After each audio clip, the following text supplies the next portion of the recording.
Linda, and you're listening to Not So Typical Truth.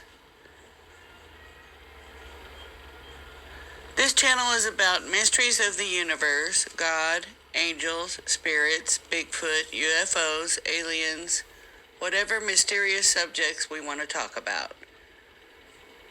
Today I'm going to talk about Bigfoot in general. There are at least 8 different types of Bigfoot. Some look like apes, or a cross between humans and apes. Some look like humans. You can see these on Todd Standing's documentary, Discovering Bigfoot, which is free to watch on YouTube. Some of the differences of the ape-human types are that their teeth and noses are different. Some have sharp canines and others have big square teeth like a horse. Usually, these types have flat, small ears on the side of their heads like a gorilla. Some have conical shaped heads and some are round. Some look like a wolf or a dog, and these are called dogman. This type is known for looking like a werewolf or like a dog resembling a Doberman, as their ears are sharp and upright and have a dog-like muzzle. Okay, I used to think Bigfoots were flesh and blood creatures, which they still could be. Then I started to think that they were aliens until I watched a video on one of my Bigfoot channels I listened to on YouTube of a UFO abduction of a small boy, and there was a big furry hand holding onto the boy's hand, and there was a Bigfoot looking down at him with a perplexed look on its face as they were both getting beamed up at the same time. Not too long ago, I watched a video from Speaking of Sasquatch.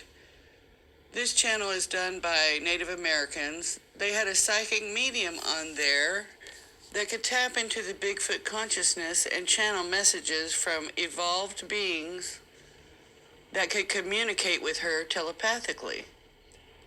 Some of this medium's insights have led me to believe that Bigfoots are perhaps interdimensional beings that travel here, and they consider Earth their home, but they know they have to travel back to the other dimension at times. The old Sasquatches are also thought to get sent back to this other dimension, and this may be part of the reason that we don't find their remains. Okay, I've started to think in the same way that aliens experiment on humans, they experiment on Sasquatch also. Or Sasquatch may be a result of aliens experimenting on us, as their mitochondrial DNA that comes from the mother is human. The other part of their DNA that comes from the father is not in our world DNA database. That's right. Bigfoot is half human and half something not of our world. In my opinion, part of the reason there is so much secrecy with the government not allowing Bigfoot to be a documented species is similar to the reasons the government does not acknowledge publicly the existence of UFOs and aliens. Our government may be using these entities to create different types of cryptids for military use or other clandestine reasons that would shock the entire world. It must be something they do not want us to know about. The existence of aliens, UFOs, and Bigfoot may also be related due to the encounters with Bigfoots are frequently seen with lights or orbs in the forest that can vanish or fly away at speeds beyond what technology we currently have.